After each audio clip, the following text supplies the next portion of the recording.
Tapi universitas atau prodi boleh menetapkan program PPKN ini kalau lihat di aturan. Jadi tidak hanya harus mengikuti yang ditawarkan satu, cuma beda ya.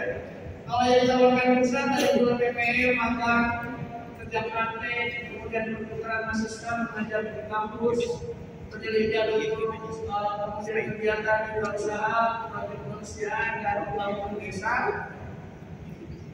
Ada stimulan bagi pemerintah. Dan itu yang menarik mahasiswa.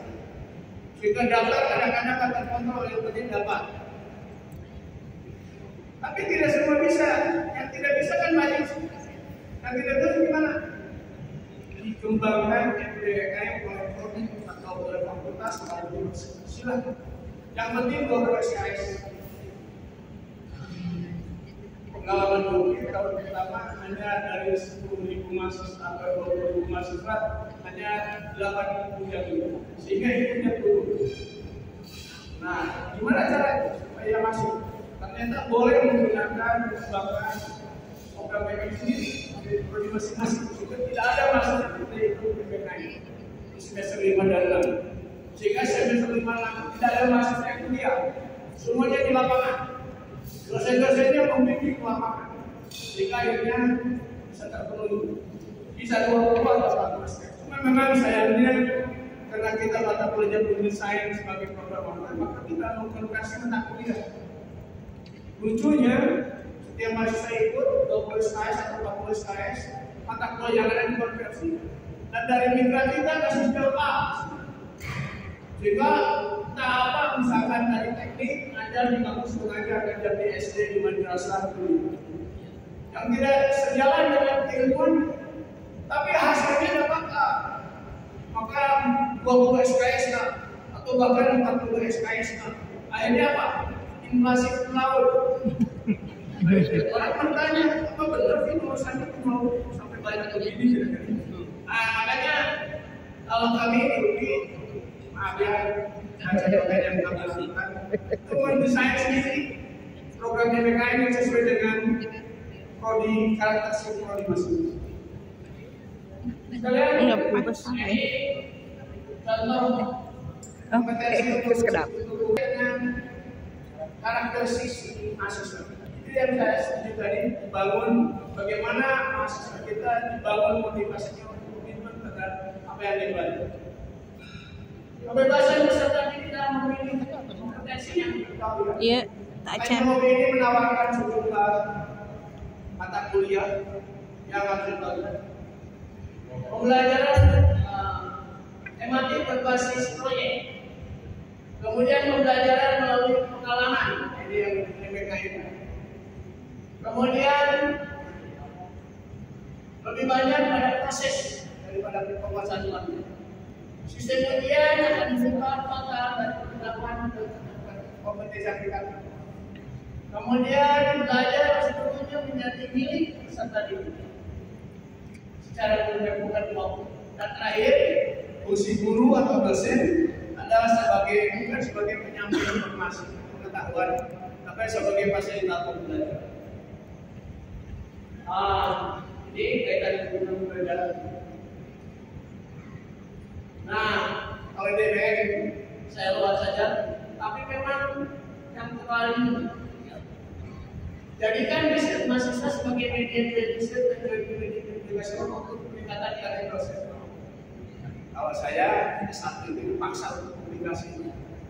Nama kita sebagai pembimbing ikut, walaupun dibilang penulis kedua. Maka dosen secara bertahap, kalau satu semester 5 mahasiswa semuanya wajib publikasi paling tidak pada jurnal lokal, paling tidak. Syukur-syukur kalau sampai sita dan segala macam kita bingung. Maka kita juga masuk. Jadi kalian dosen mendukung pada tugas kita sebagai pembimbing, berdampak pada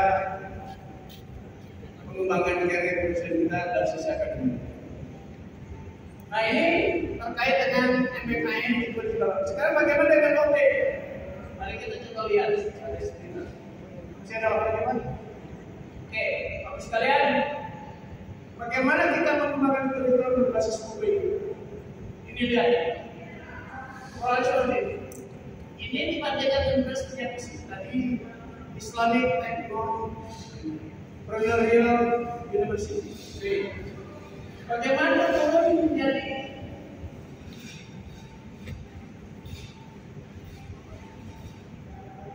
profil lulusan?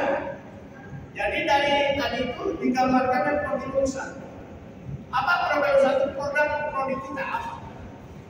Dan profil lulusan itu digambarkan dalam bentuk posisi, bukan bentuk knowledge, bukan bentuk kita, bukan bentuk pengetahuan keterampilan, tapi dalam posisi. Misalkan selama ini mungkin kita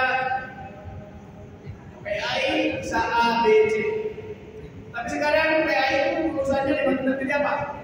Misalkan guru madrasah, guru PAI di madrasah, di SMP, di SMA, dan seterusnya. Itu klarifikasi. Dan masing-masing posisi punya pengetahuan apa, keterampilan sikap apa. Sehingga pada tracer tadi dicek benar nggak apa yang kita desain terjadi.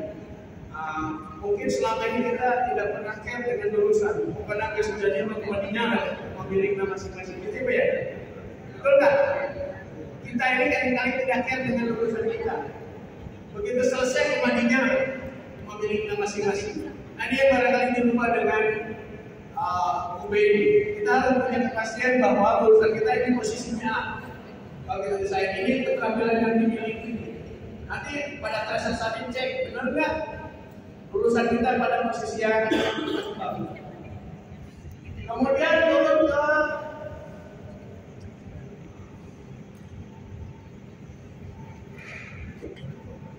dari profil lulusan turun ke PEO.